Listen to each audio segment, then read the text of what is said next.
Hey everyone, Chrissy here at Queen City Clay. I've gotten several requests for a 9x13 casserole dish, so I'm going to go ahead and do that for you today.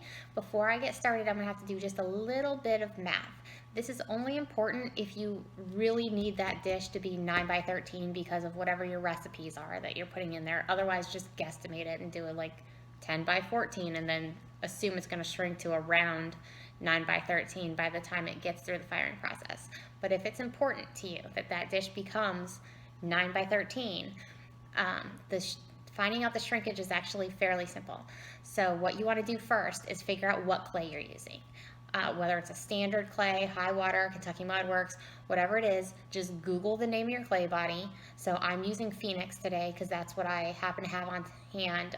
A lot of the time when I'm buying clay specifically for a baker, I like 119 as a standard clay. It's got a good amount of grog in it. And I just feel like it's a really sturdy clay, but the Phoenix is going to be just fine, whatever stoneware you like. So I would Google high water Phoenix shrinkage rate, and you'll find it immediately.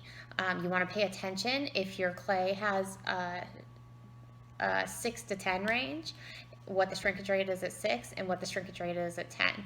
Whatever you are intending to fire it to, that's the shrinkage rate that you should be looking at. So the shrinkage rate for my clay is 12%. That means once it's fired, it would be 88% of the original size. Does that make sense?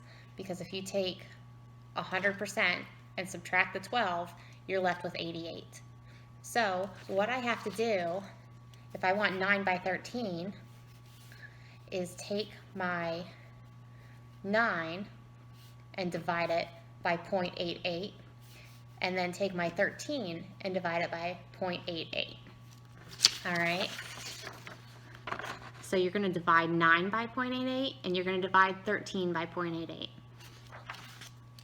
This number, I've already divided these out and scratched it into a little piece of clay earlier, becomes like 14.772 whatever, and this one is 10.227, keeps going on. So this is going to be about 10 1/4, 10.25, and about 14 3/4. I'm going to go with 10.25 by 14.75 for my 12% shrinkage rate.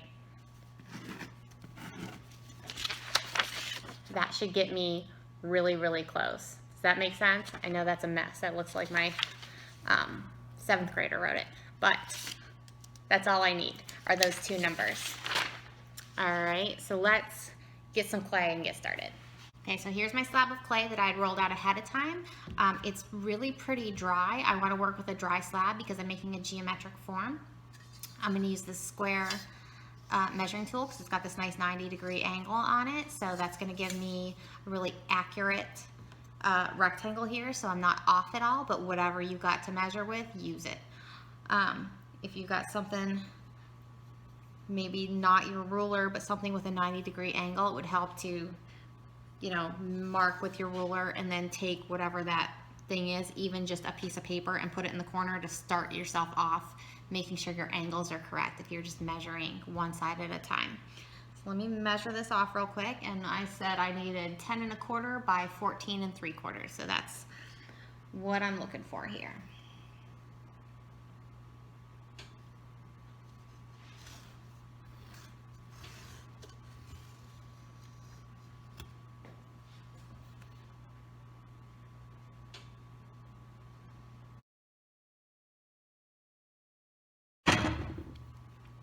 Okay, so here's my base, my rectangle that's going to become the base of my casserole dish. And then I need to make the sides. I am not going to measure the sides because I just think it's unnecessary. I'm going to find something that's a thickness that I like, and I like the thickness of this measuring tool that I've got. I think that makes a nice deep dish. Decide to make it a shallower dish, a regular yardstick. You could use anything that you've got that's long and straight and flat. Just trace it. It'll make your life a lot easier than trying to measure like a 3-inch side or whatever it is that you want. So I'm going to cut out 4 of these and just make sure all 4 of them are going to be long enough. So 2 of them at least have to be 14 3/4, right? And one of them or 2 of them need to be at least 10 1/4. Can't think and place things at the same time. So all I'm doing right now is just kind of marking this off, like how much I can get out of here, just to make sure I'm gonna have enough slabs. So I can get 1, 2, 3 on the top, oops, and I can get 1 on the bottom, or on the side here. So I'm gonna have to get my 14s out of here, and I'll get my 10 out of this side piece here.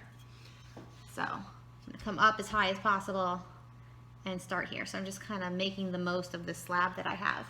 I would like to use only this slab as long as I've got enough clay here, because it's all the same thickness. If I have to roll out another slab, it might not be the same thickness as this.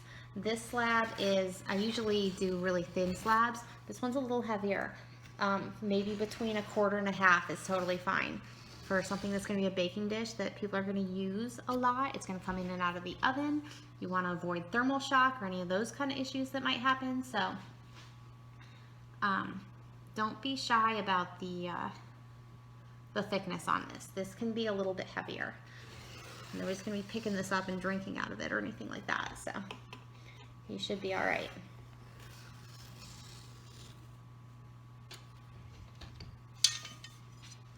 And down here, so I haven't like finished these lines off. I just want to make sure I've got a piece on this side that's at least 10 1/4. Make it a little bit longer than that.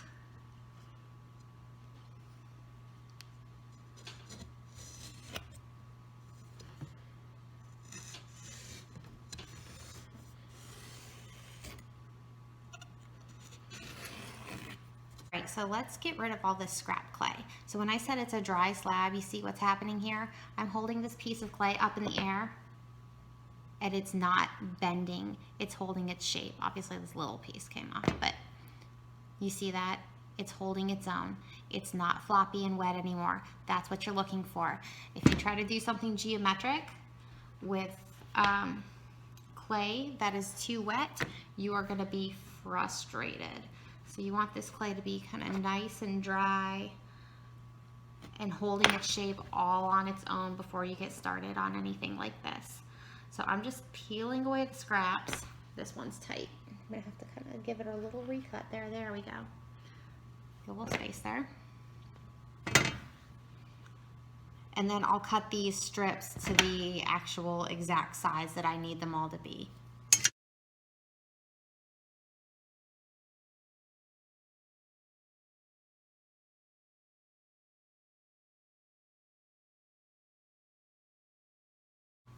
All right, so here are all my pieces. These should fit exactly to the sides of my dish. And these should fit exactly to the sides of my dish. But you notice I didn't leave any room off for this overlap. That's because I'm gonna miter all of these edges. Once everything is mitered, then everything's gonna fit together like a glove. It'll be seamless, really nice. So I'm gonna go get my 45 tool, which is actually right here. So what I want is a 45-degree angle all the way around this base and on the bottoms and the sides of all my strips. So I think I've shown you guys in another video at some point how to do a 45 if you don't have one of these tools. I want to look for that, I guess. But we're going to go quick and easy today with this miter tool. Get this taken care of.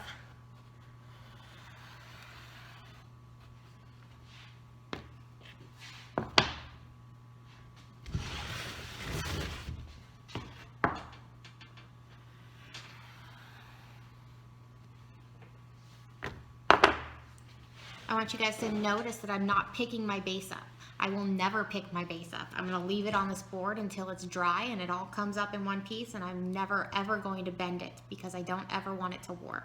So that's why I'm being so careful about that. I'm picking up and moving these pieces on the sides so that I can get around and miter them, but never the base. And on the sides, I'm going to look and decide like what I think is the nicest looking side. That will become my top, and the other side I'll bevel, and that'll become the bottom. So 45s on the sides and bottoms of all these strips.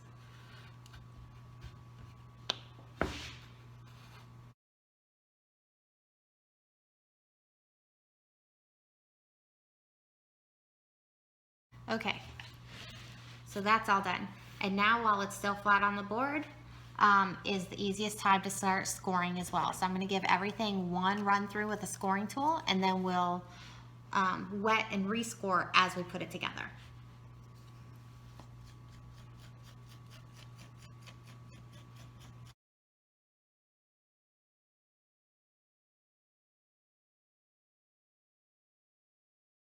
Now we're actually ready to assemble. So, got all my pieces here, they're all scored, and I'm just gonna add water to and rescore the pieces that are coming together right now. I'm not gonna like wet and rescore everything because by the time I get around, the first ones are gonna be too dry to stick together. As you're doing this, if you feel like the clay is really dry and it's not gonna stick and you're worried about it, you can use vinegar instead of water. So you could use either straight vinegar, or you could use like a 50-50 water to vinegar mix. It won't matter, but that vinegar kind of helps make everything a little bit stickier. So that's something you could try. But for right now, I'm just gonna kind of get the pieces that I'm gonna put together rescored. I want you to see how deep these score marks are. Okay, so lots of scoring.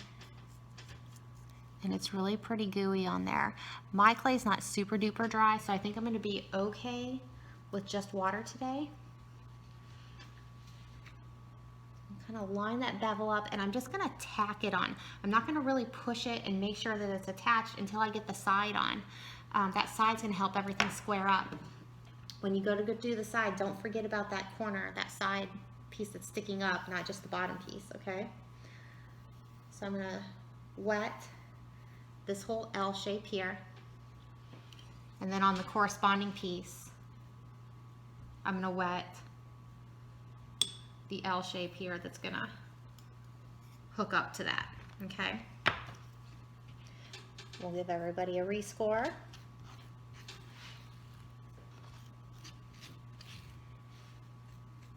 Really tearing up that edge, and this seam tool is good for that. Stick that into place. Hopefully it fits nicely together for you, but if it doesn't fit nicely together, don't fret. We'll just stick some coils in these corners. I'll stick some coils in the corners anyway to soften that out. That's a little sharp to get food out of. So we'll soften this up with some coils anyway, but we should be getting all these edges to stick together. If you find also that you've got an edge that's bowing, take a yardstick or anything flat and just kind of push that up against your slab and kind of straighten it back out. Okay, let's get this other side, these other two sides on, and then we'll really seal it down. I mean, it's already really pretty stuck with what we're just doing.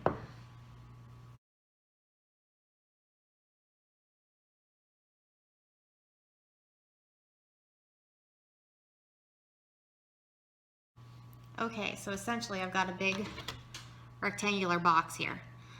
Because of the size of this, these things tend to kind of want to warp in the kiln.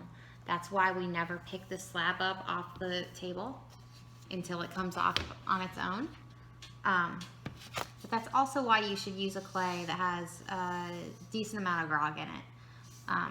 Don't use anything super wet for this or sticky. I definitely wouldn't use porcelain for something like this. Definitely pick a clay that has a little bit of tooth to it. It'll help you out quite a bit. So now that I've got everything together, I just want to come in with a rib and one with a 90-degree angle on it. So either this wood tool, if your clay is really nice and dry, or you know, a plastic rib that has a 90, anything with a 90. That's just going to keep everything straight. I don't want to use a rounded rib, but what I'm doing here is compressing. So all of these edges that just came together are getting compressed. And I don't know if you can see this in the video. Push this up here. But every time that you compress a corner, you get a little clay that rolls over onto the other side. And then if I compress this again, that clay will roll back this way. Don't make yourself crazy. Just take your finger and wipe off that little extra bit of clay. It will soften that corner anyway. Okay, but I'm going to do that all the way around. Make sure I'm compressing the bottom together, and then I'm coming up and compressing these corners together. So everything's getting a nice seal at this point once you've tacked everything on. And then taking off that extra little bead of clay just with a finger.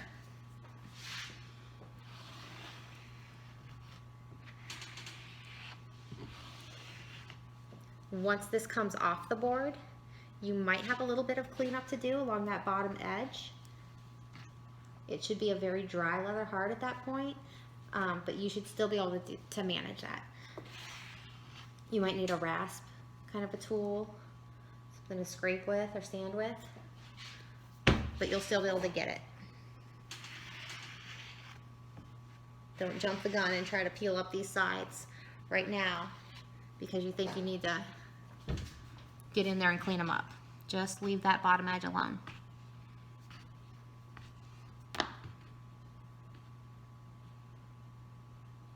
Okay. And now we need to do the inside. So same thing with the inside. I'm going to just kind of come in and compress this line. But on the inside is where you're more than likely, if you have a gap, that's where it's going to be. You're going to have a little bit of a gap on the inside. So I'm coming in and compressing on the inside, but I'm also going to add a coil. So I said before, that'll help round that coil or that corner out so it's not so sharp in there. That's really way too sharp, I think, for something that's going to have food in it. You're going to have food stuck in there all the time. It's not going to release from the pan nicely. So I'm going to put a decent sized coil down in here after I come in here and just kind of compress all the seams with my rib.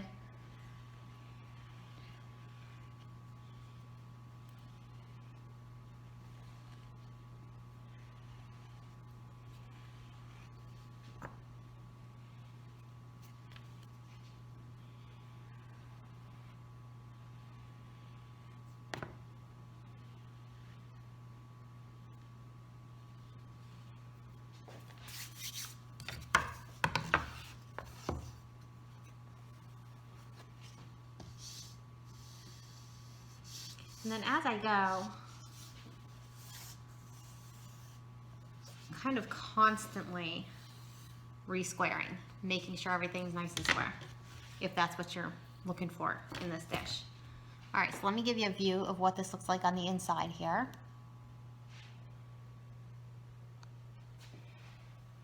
So hopefully you guys can see that. It's pretty clean, but it's pretty sharp. So let's go ahead and take care of that. Okay, so I've got a nice fresh chunk of clay that I just pulled out of my bag. I'm going to make a quick coil with this. So I'm just going to start in the air, squeezing into a coil shape. This is going to be more than I need probably for the 9x13, but I want to err on the side of having too much because I want my coils to be the same thickness all the way around. So I want to roll them all in one batch. I don't want to really roll them as I go, otherwise they won't all match. So once I've got kind of a coil happening, I'm going to put it down on the table, and I like to roll just with my fingers. I don't really go too far down my hands when I'm rolling coils. Kind of rolling that out. I'll divide them in half and then keep going. So then I'll roll this half to a certain thickness or a certain length. And since I know these were both, you know, halves of each other, if I roll this one to the same length, they should be about the same thickness, right? It doesn't matter if you're rolling flat coils or round coils. They're all going to get mushed into the corners of your plate anyway. What matters is that they are similar in thickness, okay? That's like really all I care about right now. This is still way too wide for what I want. I want probably half again of this. Okay, so let's cut these in half again.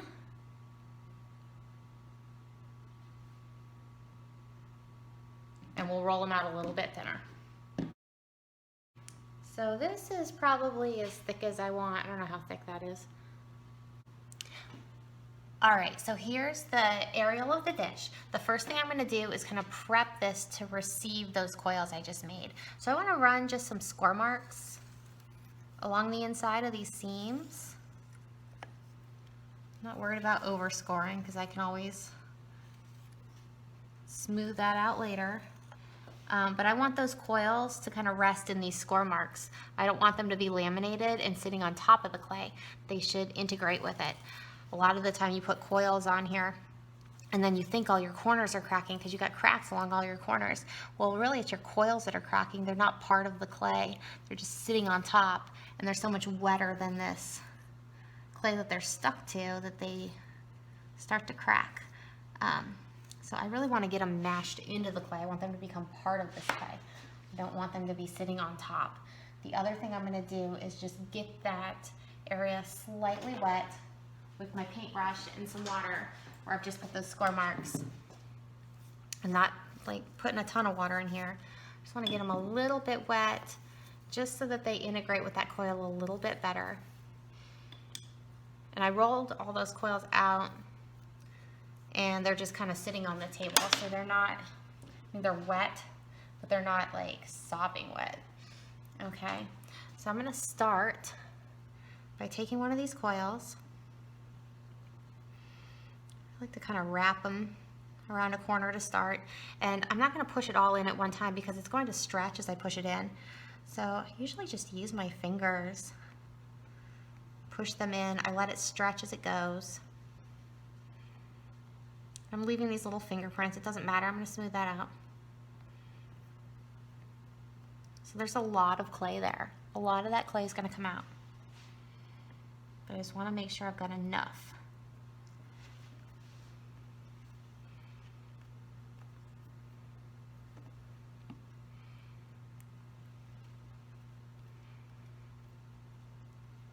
And we'll just redistribute this clay kind of as it mushes in.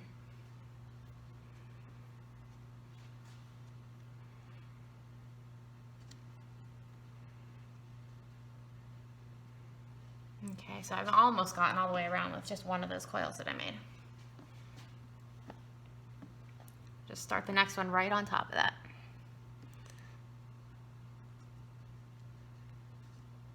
So hopefully, by supporting on the outside and really giving it a good push into that corner with my finger, I'm hoping that I'm taking up all of that space inside the corner with clay.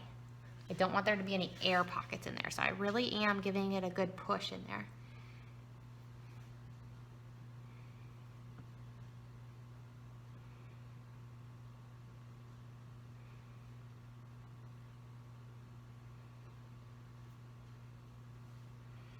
Okay, so I've gone all the way around.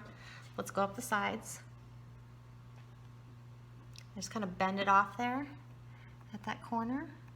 Push it down in towards the bottom. Do the next one. So I kind of set this up on top of the coil that's already in there. Break it off right with that corner. And then I'm pushing downward. I want most of the clay down in that corner there.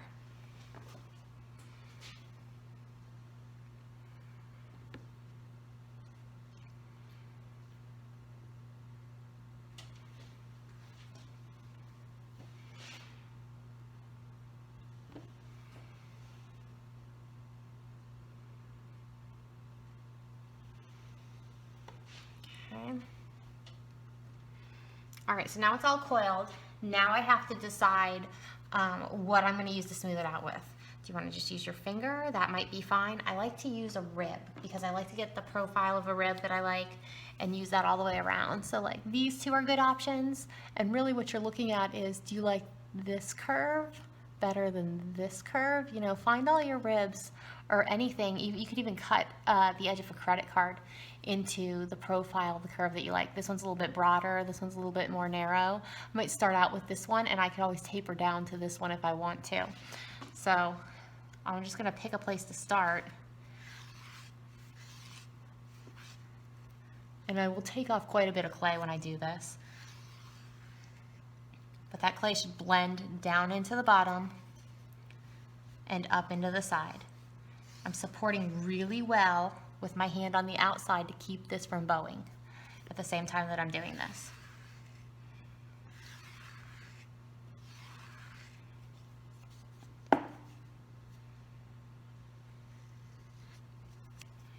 Also constantly taking that extra clay off of my rib. Okay, this step also will help push that clay into that corner so you don't have any air gaps in there, so nothing explodes. Alright, so this is kind of tedious to watch. I will speed this up as you guys watch me go all the way around, but that is pretty much that. You should get a nice round corner here instead of that really sharp one.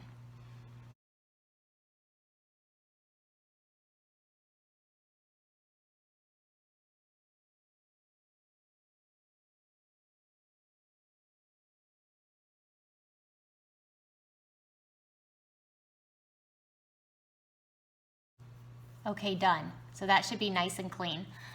The only other thing I want to do, oh, I see another little spot. So yeah, I went in with that yellow rib and made my profile, right? And then I came in with this red rib and just got rid of any gunk or erased any lines that the yellow rib had left. Because this clay is soft and wet, this coil that I put in there, I'm still keep seeing marks. And what I need to do is just make myself stop touching it. I need to let that coil get to a leather hard state before I can actually really push on there and not keep making marks. So I'm just kind of making myself crazy here. So I'm going to stop with that. Know when to walk away. Maybe have a couple projects going on at once. I am going to take this rib again with my 90-degree angle and go around the outside. I did square this up with my yardstick one time while I was doing it, but I just want to make sure this is nice and straight.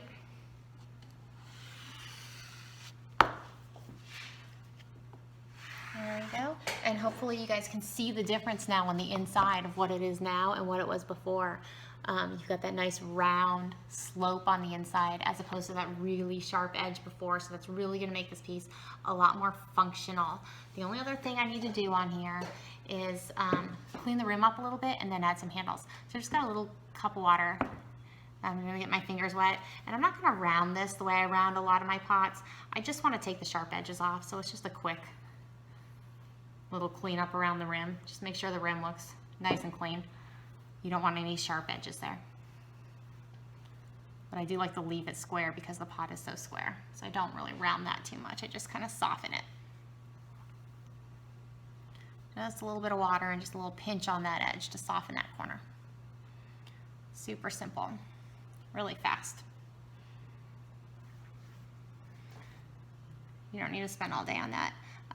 If you've got a really uneven edge, say one of your slabs, your sides was taller than another one, you might grab some kind of a rasp, Sureform type tool and shave that down. You can even do that with a wooden rib.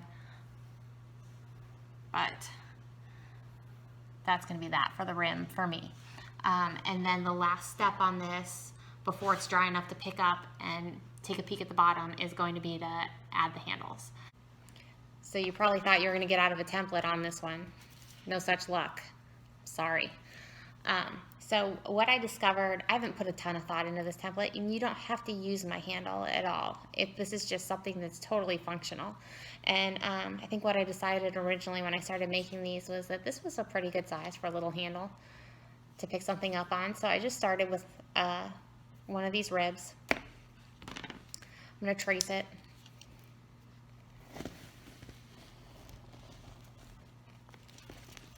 And it's not symmetrical, right? This one side tapers more than the other side. So then maybe what I'm going to do is put this back on here and trace it the opposite direction. That makes sense.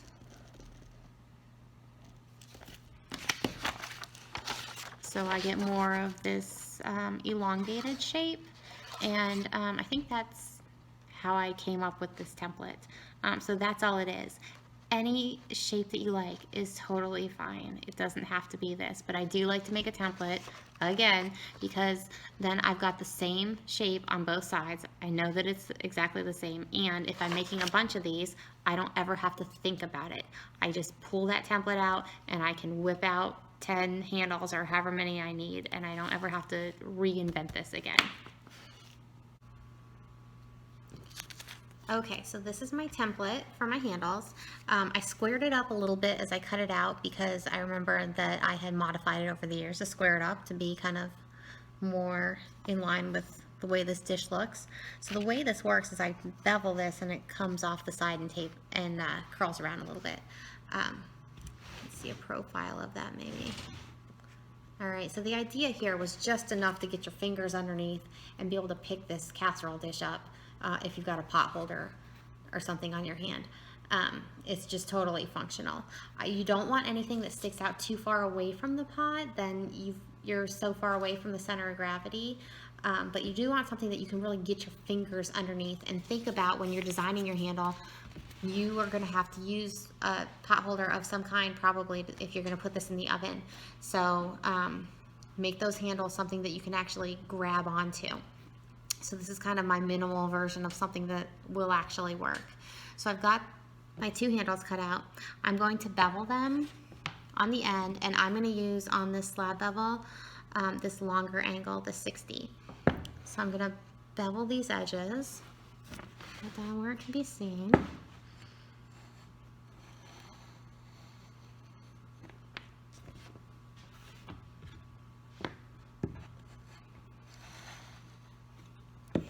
And then what I'm going to do before I put these onto the piece is smooth the edges a little bit and also curl them a little bit. So I'm just going to get my fingers wet and we'll kind of do that same pinch and pull that I do on my rims to start to smooth those out so I get a nice round edge here instead of this cut edge. So just kind of pinching, squeezing the clay, moving your fingers back and forth, and rounding that out. That should do it. The other thing I want to do is start to slightly curve that. I could do that in the palm of my hand with a rib, and this clay is fairly stiff, so it might take a little bit of coaxing, but I'm just starting to get sort of a gentle curve in there. I'll curve it further once it gets on the pot, but I've got to start out with something. The other thing that can really help is a little dowel, any kind of a round stick tool that you can start to rib that clay onto and let it take the shape of that dowel a little bit. Curve it under. So by really curving this piece, I'm giving you a place for your fingers to hook underneath. Okay, so that's kind of the whole idea there. Alright, so let's get this one kind of set up. The other side. I like to do them both at the same time because if I don't, then otherwise, by the time I get around to the other side, they won't match. So we'll soften that up.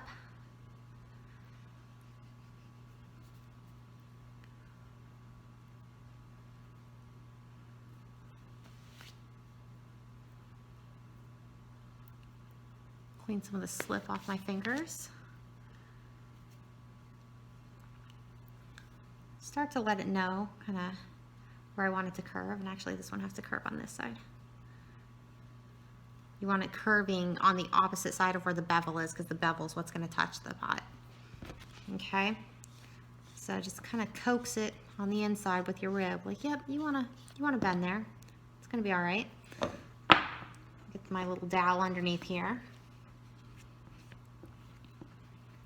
and then form this stiff clay to my dowel. So this clay was so hard that while I was making my template, I actually took this little bit of clay and wrapped it up in a damp rag and then put that damp rag into some plastic. So it might have sat in there for, I don't know, 5 minutes or something. But it's just wet enough that I can coax it into bending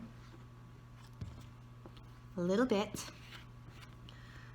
but it's still dry enough that it's going to kind of match the dryness of my pot well enough not to want to snap off. Okay, so that's kind of what I'm looking at there. And I'll refine that shape further once it gets onto the piece. All right, so I need to find the center of this and kind of mark where the center is. So you could measure that or eyeball it, kind of up to you. However you roll is fine. I'm gonna just eyeball this. I typically would measure if I was making them for sale, but I'm not that worried about it today. So I'll kind of make myself a center mark here. Find your center on your piece and mark that. That's probably about right. Whatever, give or take, close.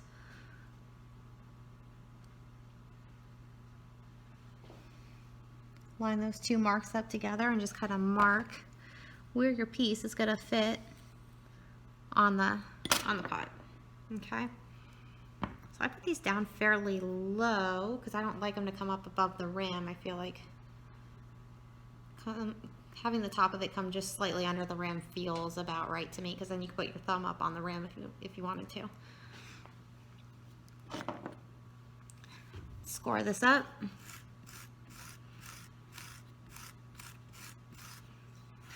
And I've given more scoring area than I need. Just that gives me a little bit of flexibility so that I can wiggle it around if it's not centered when I get it on there, which I have a feeling it's not going to be. Score, wet, score.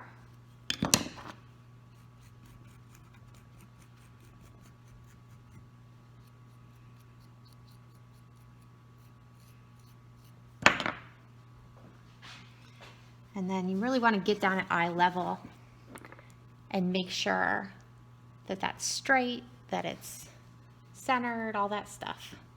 Okay, so I'm gonna tilt this just towards me a little bit so that I can see what's happening here. And it needs to go to the left.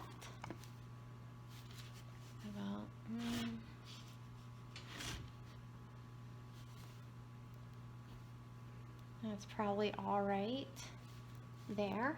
I'm going to tack it on. So I'm just kind of pushing with my thumbs, and I'm supporting on the inside with my fingers. So my fingers are supporting this wall, because even though this clay is dry, I still run the risk of making those walls bow. So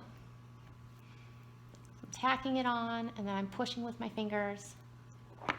I'm pushing my thumbs in and then pulling them out to the edges. So I'm making kind of a nice swoop in here. Really good amount of connection area there. Okay. And then I can just use a rib or whatever to get rid of these extra scoring marks.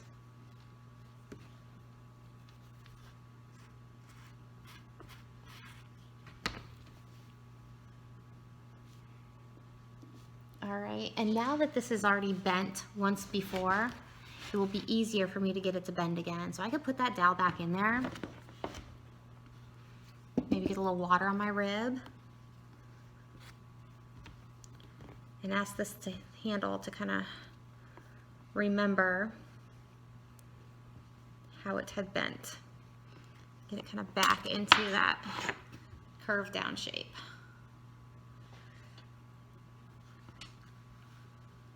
All right, so I'm looking at it from the top now, and I'm looking at the space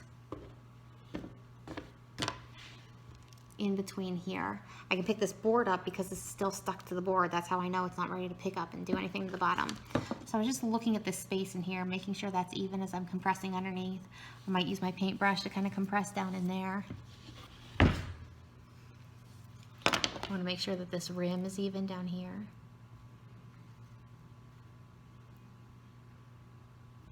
Okay, that feels like it's going to work all right. I think that's going to be okay. So now I just need to do the other side. So at this point, I've gotten both the handles on here, so I could pick it up. And this has gotten dry enough that if I pull up on this edge, it doesn't bend. It's coming up off of the board, and the bottom is staying completely flat. It's not bending at all. So now I know that I can finish these edges a little bit. All right, so I'm gonna just, you can either flip it over, or what I'm gonna do is just kind of leave it sitting on its side. And while it's on its side, I'm gonna get this edge and what I can do over here, and then I'll flip it to the other side and do the same thing. So here's the edge of this piece. I don't know if you guys can see, it's not like super messy, but there's a little bit of work to be done here.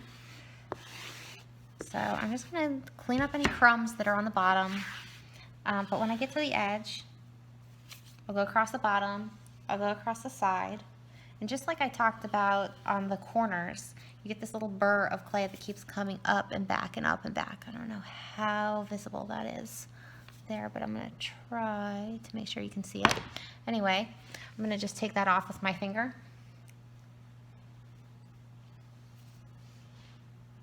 A little bit of water. And that's pretty much that.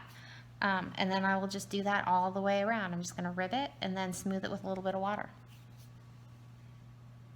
All right, so here she is, our finished 9x13 casserole dish. Ready to dry. When I dry these, I drape a sheet of plastic over them and just let them dry slowly. I leave them right on the board to dry. I don't try to move them or pick them up any more than you have to for cleaning up that bottom edge. One last thing I have to say about these, whenever you're baking in a ceramic dish that you've made, you want to make sure that you preheat it with the oven and let it cool down slowly. So don't stick this in a 400-degree oven if you put cold ingredients in it. You'll preheat everything with the oven, and when the oven gets to the correct temperature, that's when you start your recipe time. Okay? And likewise, when you take it out, don't put it in a sink full of cold water or even warm water. Just let it cool naturally. If you give these away as gifts, or especially if you sell them, you've got to make sure that people know that. Otherwise, they will crack them.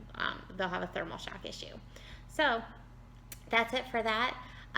Feel free to let me know if you guys have requests for anything that you know is in my wheelhouse that I might not think of to show you in any of these videos. I'd be happy to do it for you.